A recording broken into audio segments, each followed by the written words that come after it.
welcome everybody to another Nonprofit Spotlight. I'm Maya, and we have Marcus on the other side. I'm interviewing. We'll see how it goes. Right. My first time on this side of the conversation. Oh, he'll do fine. He talks all the time. Right, I talk a lot. Well, now it's time for us to learn more about Go Local FXBG. So, Marcus, tell us more about Go Local FXBG. Well, Go Local FXBG is a local nonprofit. We are about to turn one. I forget what month, but yeah, we're a baby. June maybe. Yeah. Something. So it's coming up, about to be on that 1 year mark, which is crazy, but it's huge though. But it's also like, oh my God, overwhelming at the same time. Like, oh my God, we're a year in now. I have to keep going. I can't turn back now. You can't stop. You gotta keep going. Right. Can't stop now. A year is a big deal, right? No. You can't invest a year of your time into something and then give up on it. I'm just kidding. I'm I don't care after all. But anywho, Go Local FXBG, I created it because I seen a need after working with so many college students over COVID of the youth more than anything getting real world experience. Yeah. You know, you're involved in the youth with your nonprofit. And you know, these kids just need more real world experience. People go to school and they spend all this time, energy, and money, and they get out of school and employers tell them they don't have any experience and come back when you got some experience. Yeah, but then they're working at Starbucks. Now they're working at Starbucks trying to get... Nothing wrong with that. Nothing wrong with all that. Do whatever you want. But I feel like it was not designed the right way. So I started thinking about it after being an entrepreneur in the community. A little bit of background about me. 2005, I haven't had a real job. I like to joke and say I haven't had a real job since 2008. I left my last real job planning my first company. Well, one of them, you know, come from the entertainment, the events background. Yeah. Been doing social media marketing since MySpace, since good old Tom. A lot of people don't know about MySpace. A lot of people don't know about MySpace. Good old days, right? You know, so it's always been about, you know, graphic design, marketing, all the digital things. And I just feel like there's a lot of value in that. And we see in the community, a lot of business owners don't know how to do marketing. One of my favorite things as the marketing guy is like, you didn't sign up to be a Google guy. You signed up to be a cook. So stop trying to do it yourself. Yeah. So I want to teach the kids to be able to do it, you know? And when we did the intern expo the other day, like the King George people were like, we want to keep our kids in the community too. And I was like, wow, that's such a great idea. Yeah, getting our youth more involved in this. Let's create more opportunity in the community itself so we don't lose our people to other places. Support the ecosystem. Exactly, so keep it rolling. So basically 3 things, the Youth Internship and Career Pathways program, the local nonprofit accelerator. We're going to put these kids with other local nonprofits that need our help and support to help them grow their digital side of things, help them get their systems in place, automate their processes a little bit better, just all the things, right? So just when I say that, it feels so good because it's like not only are we helping people get real world skills, we're also turning around and going back to the community and helping the community, right? Yeah. It's one thing that when I first started, I was like, oh, I want to help local business owners. And I'm like, that's cool and all, but what about these nonprofits that are making a difference in the community? It's hard out and there. And they're mostly mostly ran by volunteers. Their funding sucks half the time. They never have enough energy and all the things. Yeah, so it's like never enough. They're so busy supporting their mission that they don't have time to do digital like they need to. And let people know about the work that they're doing. So I think it's so important that you're taking your expertise and knowledge to then empower other nonprofits because that's going to ripple out and help everybody. That's the whole goal, right? Yeah. And then the third layer that I'm kind of developing on the back end, you know, when I first started, I was a different direction and I wanted to help people coming out of jail. I wanted to help military people coming home from the military that don't want to work at Wawa, you know, because it's never enough. We need the economy keeps getting worse, and I'm seeing people coming home from the military, and there's 2 versions of that. Some people just come home from the military and they don't want to sit still, so they want to do something else. Yeah. I'm like, you got a retirement fund, dude. Let's get you a business up and running. What have you been passionate about all of your life that you thought about that crazy business idea? I'm that guy. Like, that is like, oh, you got a crazy idea? Let's go. Let's figure it out. I'm the same way. I'm like, let's you have map an it idea, out. let's go. I'm going to encourage it, right? Yes. I don't know how many people I talk to jump off the cliff. Like, come on, just jump. It's fine. I'll catch you. I'm afraid to fall. You're good. Just fall. It's okay. It's fine. Fine. You'll be fine. It'll be fine. Just a flesh wound. Just a little bit, right? I got a Band-Aid waiting on me. So that's a really passionate side of it. That I want to tap into. And we have a lot of great reentry programs in the community.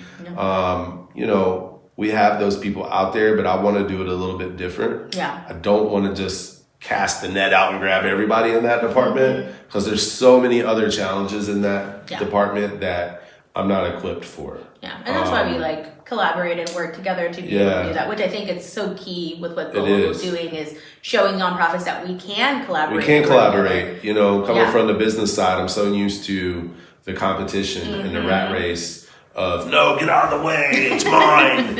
And the sad part is, and I'm talking to you guys out there in the nonprofit space, is that we still have that mentality in the nonprofit race. And I get it, we're all struggling to get money and funds, and we don't want to compete for the same types of money, but the main reason that we're all doing this should be to give back to our community that is poured into us. Yes. And I think we get lost sometimes about, it's so crazy. So many people, since we started this, they're like, so what are you doing to make money? And I'm like, money is not the focus. That's not. If you go into nonprofit space and want to make money, you're done. You're not gonna. You're done. No. Already cooked. Especially the founders, we're not making money. What money? Huh? What money? The money I threw out the window to everybody else, right? Looking for it still. And it's just like the business space. Like if you don't invest the money that's generated back into the nonprofit, then you're not going to grow. Yeah, and you have to show people that you're not like what people think nonprofits are. Right. There's so many misconceptions about nonprofits. We could talk about it all day long. But you are seeing that's a problem and figure out, okay, how can I fix it? Exactly. And you started out with the Trivia for a Cause, which has been great. Right. Well, people know about I keep forgetting. You're good. I know we put so much energy into these other events, and people are like, when are you going to start raising money for you? And I'm like, it's coming. I want to build out my program. I want to build out my mission and my program before I start begging for money, essentially. And we're working on education. I'm not worried about the money. The money's coming. Education always has funds. Oh, yeah. Even though we're not paying our teachers enough. Sorry. Not sorry. No, not at all. So for me, it's like I've never really been a person that cares about the money as much as I care about the creation of the thing that gets to the money, right? And I have the vision of we can make this $1 million operation, and we can. Look at Goodwill, look at Salvation Army, look at all these nonprofits. The YMCA. All these different people. Sure, there's all kinds of crazy things going on that we won't talk about.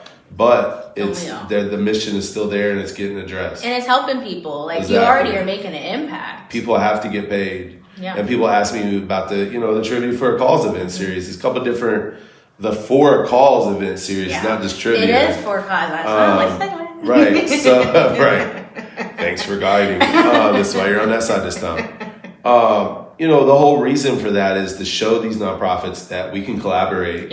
And we can come together and we can work together, raise money for each other, help each other raise money. For the Hill Station, we just did over $400 in one night. Amazing. It was amazing. It's amazing cause. And, people in the community will support it if the cause is good, right? Yeah. So it's just spreading more awareness. There's so many nonprofits. We're running across them every week. It's like, oh, who's that? What are they doing? What's their mission? You know what I mean? People just don't know. People don't know. So that was really the big thing with that. And on top of that, I wanted her to just keep doing what I was already doing. Yeah, you're already doing marketing and digital. Everybody's like, so what are you doing now? I'm like, same thing I was doing. Entrepreneurship. Event planning. Whatever I want. Essentially, events and marketing, it's what it's always about. There's just so many pieces involved in it. Yeah. And I enjoy the process. Yeah. I enjoy the creation. I enjoy everything with that. Yeah. I don't want to go raise money. I don't want to go sell. I don't want to do any of that. And you don't have to.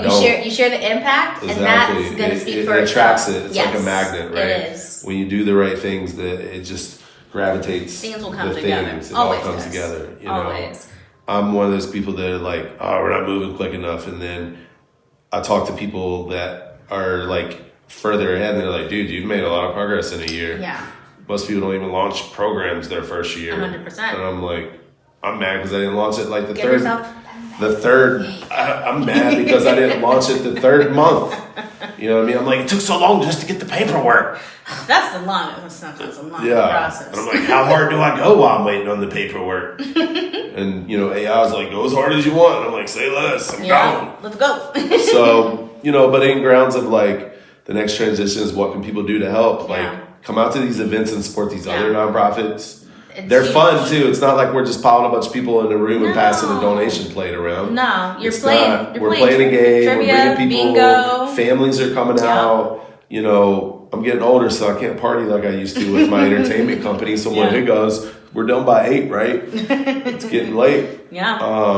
So come out and support these other nonprofits. I always encourage everyone to find the cause that they're passionate about. There's 10 nonprofits to support that one cause, guarantee it. Literally. And find the one you like. Yeah. Volunteer your time, give the money. Like, everybody's so caught up on the money, and I'm like, forget the money, give your time. Bring your family to the food bank. You should come volunteer with Go Local FXBG Bring and grow your skills, your professional skills. That's right. Bring your family out to the food bank and volunteer with them. Like, do something. Just get out of the house. Something. Just do something to support the community. Yeah. Every little bit. Every little bit helps. And I don't think people understand that, and it's like, I made a post the other night, it just hit me of like how much energy I've poured into this community in different areas, and the people that I thought that would support the most have yet to show up. And it's how it be sometimes, where it's usually the people that you least expect. But you can't let that slow you down. You can't let that discourage you, because the right people will show up. Yeah, and they'll crop up later and be like, hey. Oh my God. And I'm like. And then I just try to meet everybody where they're at too. My work ethic is a little absurd. Hey, we work together. I know. You're going. My energy is a little intense for a lot of people, and it's okay. Hey, cool, no judgment, but I'm judging. Like, step it up. If I can do it, everybody else can do it too. But go to the website, golocalfxbg.org. There's donation buttons everywhere. There's we're looking for mentors. We're looking for people to help us teach these kids. We're looking for more kids in the future. Yeah, we're gonna launch it in the fall. We're looking for partners. Yep. We're still gonna work with local businesses at some point to put these kids back out into the community. Yep. We're looking for all the things. Find us on Facebook, follow along, watch the journey. Yep. We're launching this internship program this spring and summer. People tell me I'm crazy for it. They're like, how are you going to fund it? I was like, I don't care. You don't need a lot to do a lot. I don't care where the funding comes from. My pocket if I have to. It's going to come together. Put it on a credit card. I'll deal with it later. It's going to work out. It will. And it is, honestly. Yeah, it's coming together. So stay tuned for all that. Yeah. You'll get to see the impact later. A lot of people, that's the other side, that people don't want to support until they see the impact. We'll come back when you got some results. It's like, I hear you. It goes back to the same. Well, we got to start somewhere. It goes back to the same thing that I'm complaining about for these kids. Is like, I love that master's degree you got, but you haven't did anything. Okay, so can you help me support this internship program? Sounds like a good idea, but how do I know you're going to do it? Because I said I was. Yeah. But that's on another rabbit hole. Come out next Wednesday. What is it? On the 1st. April 1st. April Fool's Day. We're going to do some. But we're not kidding. No. Please come. Come people out. will be there. We're going to play trivia. The crowd has been amazing. Yeah, Brock's has been the greatest, the best host ever. Yeah, they've been amazing. April 12th, we're doing another music bingo out in King George at the Creekside Brewery. Yeah, come out to that. Amazing venue. That's going to be like the girly brunch. Bring all the girls. It's a very nice venue. It is really nice. So, and then, we did a silent disco event last year for Fairy Godmother. So I'm all about creating new creative things in the space too. Sure, everybody's got a gala. Mine's not going to be a gala. Yeah, everybody wants something else. Everybody's doing it. We got to do something different, innovative. I'm always trying to do something different and make things exciting. Yeah. That's about it. Catch us at Trivia for a Cause. Go Local FXBG.org. Facebook mostly because I'm old. He's on Instagram. I'm on there, but I'm not doing a lot. But thanks for sitting with me and interviewing me. Of course, I did my part. I'm so happy. You did. Thank you, everybody. All right, thank you so much, everybody, for watching. Check out our other spotlight videos too to learn about all the nonprofits that have been impacted by what we're doing. And please come out to Trivia for Your Cause next Wednesday on the 1st, 6 to 8 p.m. It's free to play. So all you got to do is show up and hang out, and you'll see the impact. So everybody have a good day. Thank you.